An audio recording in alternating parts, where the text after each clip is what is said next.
Assalamualaikum warahmatullahi wabarakatuh. Ya ketemu lagi sedulurku, konco-koncoku, dan sahabat-sahabatku Jakarta Flasher. Bagaimana lur kabarnya? Semoga baik-baik saja ya. Ketemu lagi dengan saya, Bang Naja. Dan alhamdulillah ya, saya ini dapat kiriman dari kota Ketapang, Kalimantan. Dari kota Ketapang, tepatnya di Pulau Kalimantan. Wah, jauh banget ini ya, nyebrang pulau ke tempat saya ke Jakarta ya lur. Ini saya dibawain HP ini HP Redmi Note 6 Pro. Habis kena air. Awalnya mungkin mau dirakit sendiri ya. Ini baru semua nih kayaknya. Frame baru, tutup belakang baru, LCD-nya baru. Tapi kata yang punya setelah diganti LCD baru, LCD-nya tidak muncul ya lur. Katanya LCD-nya tidak muncul gambarnya ya. Dan ini makanya dikirimkan ke saya, suruh ngecek, dan kalau bisa diperbaiki suruh diperbaiki sekalian ya. Dan katanya kondisinya pun masih hidup ya, masih getar, masih bisa dicas. Ini coba saya ganti dengan LCD barunya dulu, saya tes ya. Dan ini setelah saya nyalakan emang kondisinya getar ya. Ya kayak handphone baru nyala, booting getar gitu, deret, tapi tidak muncul koneksi gambarnya. Dan ini saya coba dengan LCD punya saya yang baru juga, saya nyalakan getar lagi, tapi tidak ada tanda-tanda cahaya di LCD-nya keluar ya lur. Kemungkinan ini ada kerusakan di area lampu ya, sekitaran IC lampu, entah itu koil, dioda, ataupun IC lampunya, ataupun kapasitornya ya. Ini coba saya tes dulu jalurnya. Saya rasa harus dibongkar dulu ya lur. Ini coba akan saya bongkar terlebih dahulu mesinnya, karena areanya ketutupan kaleng ini ya, yang dekat konektor LCD itu ada kaleng. Ini akan saya coba buka terlebih dahulu. Jadi penanganannya seperti ini ya lur. Biasanya kalau kena air tuh emang jalur filletnya rentan putus, mungkin korosi atau apa. Jalur fillet kalau habis kena air tuh harus jalur fibusnya, karena positif ya, jalur positifnya rentan korosi, entah konslet bisa terjadi. Jadi setiap mesin handphone ya lur, kalau kena air ya rata-rata seperti itu ya, rentan di jalur fibusnya terjadi konslet ataupun korosi karena jalur positif ya. Selalu di skema itu warna merah ya, jalur fillet, fibus, recharge. Dan ini coba akan saya buka dulu ya kalengnya di area IC sekitaran lampu ya. Ini kita buka untuk memastikan ya, ini jalurnya putus atau kenapa gitu ya. Kalau nggak kita buka, jadi kita nggak tahu ya lur. Karena ini kondisinya mesinnya masih hidup ya. Cuma tidak ada tampilan layarnya alias no display bad light ya. Jadi harus kita buka dulu di area lampunya, jalur filletnya ya. Nah di area ini ya lur, di area inilah yang akan kita coba cek dulu ya. Ini coba saya nyalakan sambil kita tes ya, konsumsi dari baterainya masuknya ya ke arus.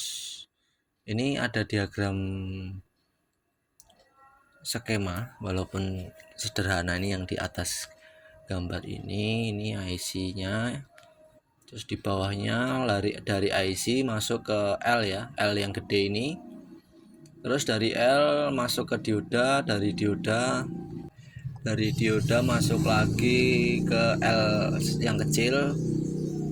Nah L itu koil ya, lilitan, terus masuk lagi kapasitor, terus masuk ke area kapasitor lagi ya, di bawah pin konektor LCD itu di bagian pinggir sendiri itu. Ini sambil saya tes apakah tegangan voltasenya masuk ya. Coba kita tes di area koil dioda. Nah ini tegangannya masuk ya, Jadi masuk dari coil yang gede ini 3,7 volt, terus disalurkan ke dioda 37 volt, terus keluar dari dioda, jadi tegangannya naik ya, jadi 29. Ini bisa dilihat tuh 29.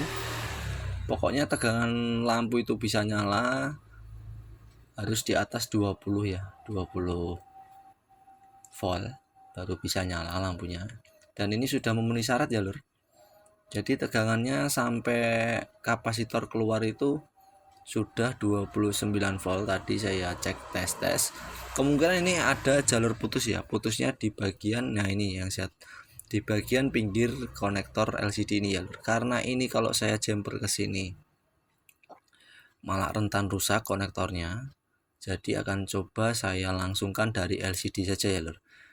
Dan ini yang di LCD ini ada 3 kaki ya, ada tulisan A, K1, K2.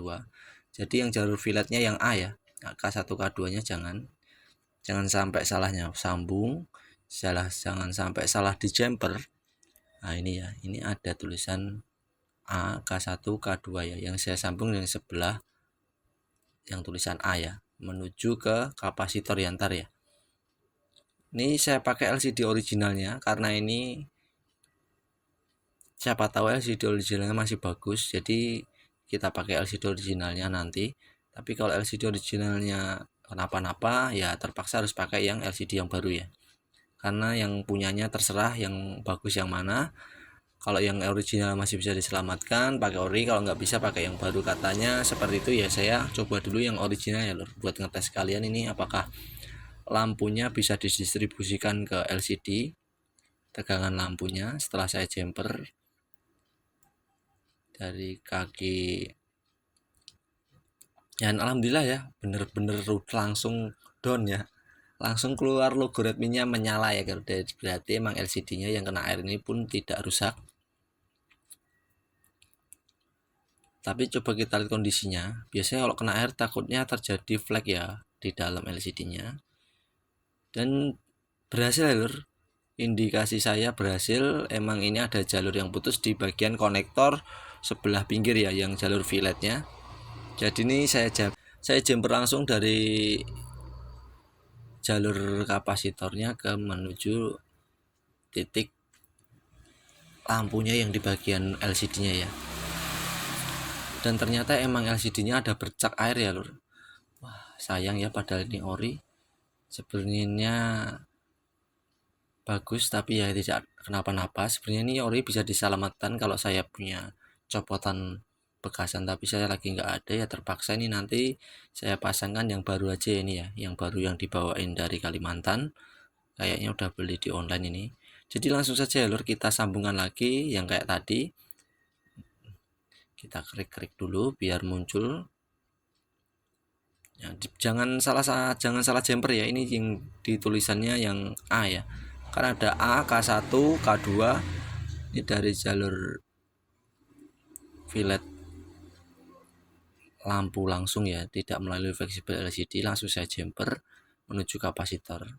Dan untuk melindungi kawat jumpernya biasa saya pakai lakban ya, bisa lakban anti panas seperti ini, isolatif, atau lakban isolatif biasa juga bisa semua. Ini tujuannya biar tidak, kabelnya biar rapi dan tidak terjadi ngeground ya, takutnya kabelnya ngeground sama jalur di casingnya atau di mana aja ya, takutnya seperti itu. Jadi ini saya rapikan menggunakan lakban jumperan saya dari kaki lampu langsung LCD ini menuju ke kapasitor nanti ya.